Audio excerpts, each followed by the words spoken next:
આપેલી છે। બાકી કોઈ વિદ્યાર્થીએ પોતાની જગ્યા ઉપરથી ઊભો થવાનું નથી અને શિક્ષક શ્રી કોઈ કામ સોંપે તો જ ઊભો થવાનું છે। કદાચ કોઈની સ્કૂલબેગ વરસાદના કારણે હોય તો એ શિક્ષકની રજા લઈને ઊભા થાય, પણ કોઈ ઊભો નથી થવાનું।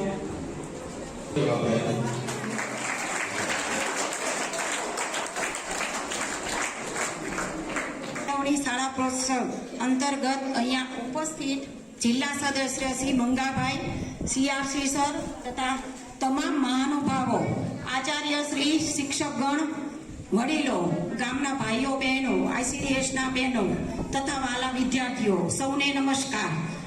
ખરેખર ખૂબ સરસ આયોજન વ્યવસ્થા છે, ખૂબ ગમ્યું, અમારું સરસ મજાનું સ્વાગત કર્યું, સન્માન કર્યું।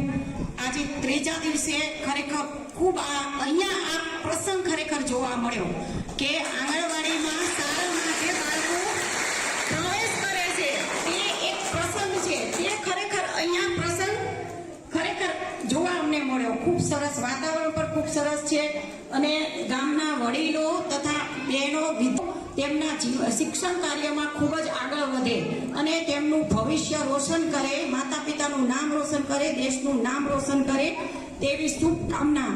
તેમજ અહીંયા જે વાલી હાજર છે તે વાલીને મારી નમ્ર વિનંતી છે કે તેઓ તમારા બાળકોને ખાનગી શાળામાં પ્રવેશ ન આપતા સરકારી શાળામાં પ્રવેશ અપાવો અને તમારા બાળકો પાછળ તમે સમય કાઢો, એના અભ્યાસ પાછળ સમય આપો અને બાળકોમાં તમે રસ લો અને એના છે। જય હિન્દ, જય ભારત। તેમને મંગાભાઈ બાબરિયા અને નિલેશભાઈ મોર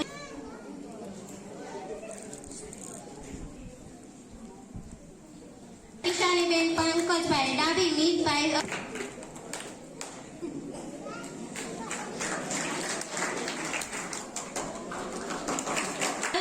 સ્વાગત આપણા ભવિષ્યના શિક્ષણના પાવન પર્વની। આજ રોજ કન્યા કેળવણી મહોત્સવ અને શાળા પ્રવેશોત્સવ 2025માં અત્રે ઉપસ્થિત સર્વે મહાનુભાવો, શાળાના આચાર્યશ્રી, ગુરુજનો, વહાલા વિદ્યાર્થીઓ, ભાઈઓ તથા બહેનોને ધોરણ 10માં અભ્યાસ કરતી બધાના તૃપ્તિના પ્રણામ।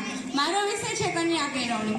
કોઈ પણ દેશની પ્રગતિનો મુખ્ય આધાર છે તેમની સારી કેળવણી। ભારતની સંસ્કૃતિમાં કેળવણી રૂપી છીપમાં છુપાયેલું અનમોલ રત્ન હોય ને તો તે સ્ત્રી છે, પણ સમાજ તો એમ જ માને છે કે સ્ત્રીનું સ્થાન પગની પાની પર છે, પણ એમને ક્યાં ખબર છે કે દિલ્હીના તખા પર 16 વર્ષ સુધી સોનેરી કિરણો પાથરનાર કોઈ મર્દ નહીં પણ એક નારી જ છે। સ્ત્રીના ઉદ્ધાર માટે સ્ત્રી કેળવણી ખૂબ જ જરૂરી છે। સ્વામી દયાનંદ કહે છે કે જો એક પુરુષ શિક્ષિત હશે ને તો માત્ર તે તેમને જ ઉપયોગી બનશે, પણ જ્યારે એક સ્ત્રી શિક્ષિત હશે, સમજદાર હશે તો તે 2 કુટુંબને તારશે, 2 કુટુંબને સુદૃઢ બનાવશે। એક દીકરી કહે છે કે સૂર્ય નથી પણ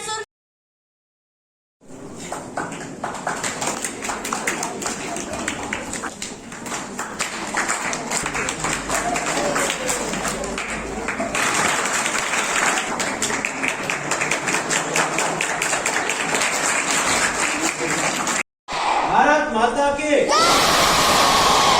કન્યા કેળવણી મહોત્સવ અને શાળા પ્રવેશોત્સવ કાર્યક્રમ 2025 આપની શાળાની અંદર ગામના વિકાસની અંદર જેમનો અદ્ભુત ફાળો રહ્યો છે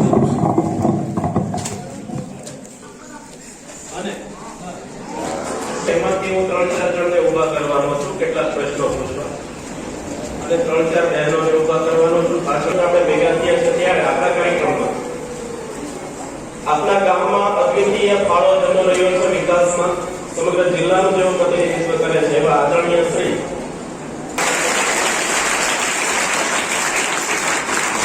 આજે ત્રીજો દિવસ છે, છેલ્લો દિવસ છે પ્રવેશોત્સવ। પહેલા દિવસે અમે હું અને દરેક ગામની અંદર હતા પ્રવેશોત્સવમાં, એનું નામ હું નહીં આપું, પણ ત્યાં ખાલી 3 વાલીઓ ઉપસ્થિત હતા।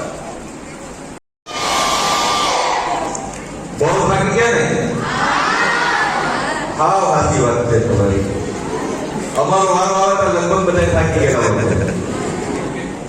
આજે 2025 કન્યા કેળવણી અને શાળા પ્રવેશોત્સવમાં આપણી વચ્ચે જે સરકારમાંથી નીકળેલા આપણા ગામના પ્રથમ નાગરિક, આપણા ગામના સરપંચ ભદ્રાભાઈ પૂરીભાઈ કે મારું ભણતર બહુ જ ઓછું છે, એટલે ભણતર વિશે મને કોઈ આ લોકો કઈ કહેતા નથી કે તમે ભણતરની વાત કરો કે શિક્ષણની વાત કરો, પણ મારો જે અનુભવ છે એ વારે પહેલે હું આપણી સમક્ષ વ્યક્ત હોઉં. શિક્ષણ ખૂબ જ જરૂરી છે.